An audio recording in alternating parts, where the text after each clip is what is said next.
বাঁকুড়ার জয়পুরে মাটির দেওয়াল চাপা পড়ে মর্মান্তিক মৃত্যু হলো এক ব্যক্তির। বাঁকুড়ার জয়পুরে বাড়িতে কাজ করার সময় মাটির দেওয়াল চাপা পড়ে মর্মান্তিক মৃত্যু হলো এক ব্যক্তির। আজ সকালে বাড়িতে কাজ করার সময় পুরনো মাটির বাড়ির দেওয়াল চাপা পড়ে মর্মান্তিক মৃত্যু হলো 50 বছর বয়সী এক ব্যক্তি। জানা যায় মৃত ব্যক্তির নাম তপন দে, বাড়ি বাঁকুড়ার জয়পুর ব্লকের ফুলনগর সিংপাড়ায়। স্থানীয় বাসিন্দারা জানান পাশেই পাকা বাড়ি তৈরি হচ্ছিল। পুরাতন বাড়ি ভেঙে সেই বাড়ির একটি মাটির দেওয়াল রেখে দেয়, কারণ পাশেই রয়েছে একটি গোয়ালঘর আর ওখানেই কাজ করছিল তপন দে। আর সেই দেওয়াল আচমকাই হুড়মুড়িয়ে ভেঙে তার গায়ের উপর পড়ে।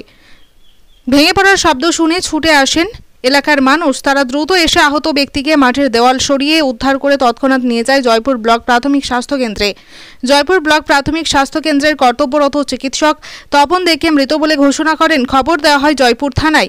জয়পুর থানার পুলিশ মৃতদেহটি ময়নাতদন্তের জন্য বিষ্ণুপুর জেলা হাসপাতালে পাঠায়। চাপা গেল দেয়াল ভাঙছিলেন? কিসের দেয়াল? ওটা মাটির বড় দেয়াল। মানে কখন হয়েছে ঘটনাটা? এই যে রিচান হলো। মানে কি করছিল তখন? কাজ করছিল, ঘোরাঘুরি করছিল মনে হয়, কি আটকা পড়ে গেছে। আজকে দেয়ালটা পড়ে গেছে। ওটা কি পুরোনো দেয়াল ছিল না এমনি ভাঙা অবস্থা? না না, অনেক দিনের দেয়াল ছিল, ওটা অর্ধেকটা ভেঙে দিয়েছিল।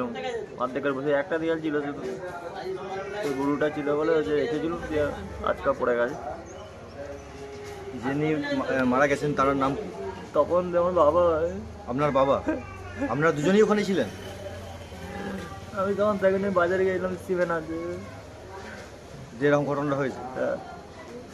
আপনার নাম? কার্তিক দে। গ্রামের নাম? হয়েছিল বলতে যে এখানে কাজ করছিল, এসে আমি ঠাই এখানেতেই ওষুধ দিচ্ছিলাম। আচ্ছা। হ্যাঁ, দিয়ে ধরাস করে পড়লো। বৌমা ছিল, বৌমা তাড়াতাড়ি বললো যে বাবা চাপা কাছে তাড়াতাড়ি এসো। তখন আমি একাই করে কী করবো, আমার স্ত্রী তো অনেক ছুটে এলো, আমার ঠাকুমা আছে ওধারে, ওই ডাকনো, ও ছুটে এলো। এসে তখন আমি করছি, উঠকিয়ে এবারে এই বলছে ওখানে, ও বলছে এখানে। হ্যাঁ, তারপর কাকি আছে, কাকি বললো যে এই যে পাটা দেখতে পেয়েছি। আমি তখন উঠকিয়ে পুরোটা বার করে দিয়েছি। দিয়ে এখানে কতগুলো মিস্ত্রি ছিল, ওরা ডাকনু, দোকান দিকে চিৎকার করছে, কাঁদছে আমাদের স্ত্রী আরে সব ডেকে গাদাও জড়া হতি, এই বড় চাপ সরানো সরি। তারপরে ওই কাকি ছিল, কাকি দেখলো যে হাতটা পেয়েছি, হাতটা পেতেই আবার সঙ্গে সঙ্গে ঘন্টা উঠকিয়ে বার করলাম। তখনই সব ক্ষত বিক্ষত চিপে দিয়েছে, উপর হয়ে পড়েছিল। দেখি হসপিটালে নিয়ে গেছেন? হসপিটালে এখন লিখ আছে। এখন কেমন রয়েছে? নাম স্বপন দে। যিনি মারা গেছেন ওনার নাম তপন দে। ও এমনি আমরা পাড়া পড়ছি, দাদা হয় আর। বাঁকুড়ার জয়পুর থেকে অভিজিৎ মুখার্জির রিপোর্ট, এসএস বাংলা নিউজ।